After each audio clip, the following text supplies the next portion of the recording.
একবার এক ব্রাহ্মণ এবং তার স্ত্রী জঙ্গলের পাশে নদীর ধারে একটা ছোট্ট কুঁড়ে ঘরে বসবাস করত। তারা খুব গরিব ছিল এবং তাদের খুব কষ্টে জীবন যাপন কাটছিল। ব্রাহ্মণ তার স্ত্রীকে সমস্ত রকম সুখে সুখী করতে চাইত।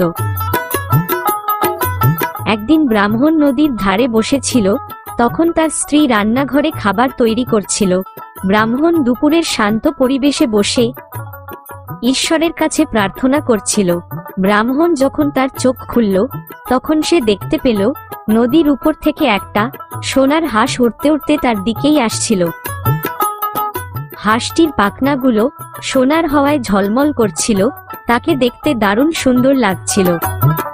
হাঁসটি উড়ে এসে ব্রাহ্মণের সামনে বসল এবং তাকে সম্বোধন করে বলল, হে পণ্ডিত, আমি দেখেছি আপনি আর আপনার স্ত্রী খুব কষ্টে দিন কাটাচ্ছেন। আমি আপনাদের মতো ভালো মানুষের সাহায্য করতে চাই। তুমি খুব দয়ালু বন্ধু। ভগবান হয়তো আমার প্রার্থনা শুনেছে।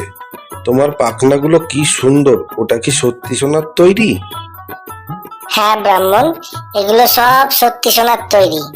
আমি রোজ একটা করে পাখনা তোমাকে দেব। তুমি সেই পাখনাটা সোনার দোকানে বিক্রি করে যে অর্থ পাবে, সেই অর্থ দিয়ে তুমি সুখে দিন কাটাতে পারবে। হে বন্ধু, তোমাকে একটা ছোট্ট নিবেদন। যদি তুমি আমার সঙ্গে আমার ছোট্ট কুঁড়ে ঘরে গিয়ে থাকো, সেখানে আমার স্ত্রী তোমাকে দেখে খুব খুশি হবে। ব্রাহ্মণ হাঁসটিকে তার কুঁড়ে ঘরে নিয়ে গেল। ব্রাহ্মণের স্ত্রী হাঁসটিকে দেখে ভীষণ অবাক হয়ে গেল এবং সঙ্গে সঙ্গে হাঁসটিকে বলল, তুমি কি এখন আমাকে একটা তোমার ওই সুন্দর পাখনা দিতে পারবে? আমি দেখব এবং ব্যবহার করব। হাঁসটি তখন তার একটা পাখনা ব্রাহ্মণের স্ত্রীকে দিয়ে বলল, আমি একবারে একটার বেশি পাখনা তোমাদেরকে দিতে পারবো না, কারণ এটা আমার জন্য ঠিক হবে না। হাঁসটি ব্রাহ্মণ ও তার স্ত্রীর সঙ্গে থাকতে শুরু করলো। তাদের রোজ একটি করে পাখনা দিতে লাগলো। এই অভাবের সময় তাদের খুব উপকার হলো। হাঁসটি যখন নদীর উপর দিয়ে উড়ে বেড়াতো, তখন সে দৃশ্যটা খুবই চমৎকার দেখাতো। ব্রাহ্মণ এবং তার স্ত্রী ভীষণ খুশি ছিল। তারা সেই সোনার পাখনা বিক্রি করতে শুরু করলো। একটা পাখনার বিনিময়ে পর্যাপ্ত অর্থ তারা পেল। বুঝলে গিন্নি, আমরা খুব ভাগ্যবান। আমরা এখন অনেক সুখী হব। দেখো, তুমি যেন এবার খারাপ কিছু করো না। এভাবে অনেক দিন কেটে গেল। তারপর একদিন ব্রাহ্মণ পাখনা বিক্রি করতে বাজারে গিয়েছিল। তখন তার স্ত্রী রান্নাঘরে রান্না করছিল। তখন হাঁসটি ঘরের এক কোণে ঘুমিয়েছিল। তখন হঠাৎ এই হাঁস আমাদের সঙ্গে কতদিন থাকবে কি জানি। আমাদের তো শুধু সোনার পাখনার প্রয়োজন, কিন্তু তার জন্য এই হাঁসকে আমার খাওয়াতে হবে, স্নান করাতে হবে, দেখাশোনা করতে হবে। না, এই হাঁসকে ভরসা করা যায় না। এই হাঁস তো যে কোনো সময়ে এখান থেকে চলে যেতে পারে, আর তারপর যদি কখনো ফিরে না আসে, তাহলে তো আমরা আবার আগের মতো গরিব হয়ে যাব। তার চেয়ে বরং আমি এই হাঁসের সমস্ত পাখনা তুলে নিয়ে নেব। সব পাখনা একসঙ্গে ঘরে রেখে দেব। প্রয়োজনে আস্তে আস্তে বিক্রি করব।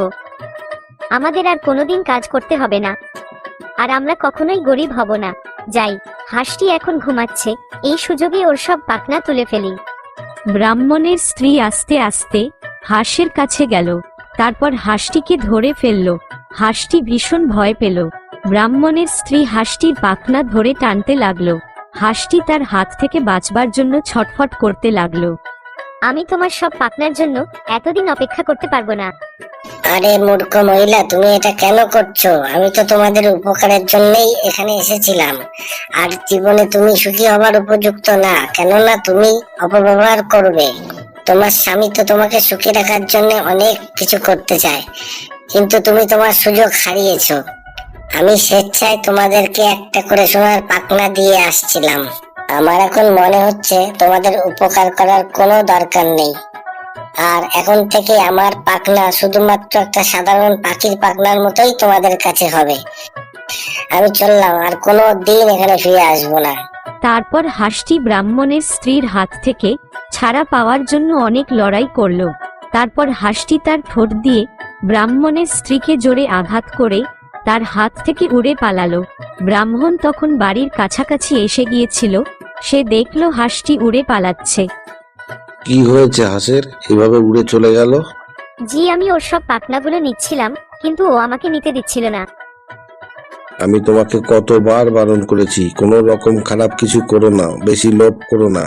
তুমি সব কিছু শেষ করে দিলে। নাও এখন সারা জীবন গরিব হয়ে থাকো।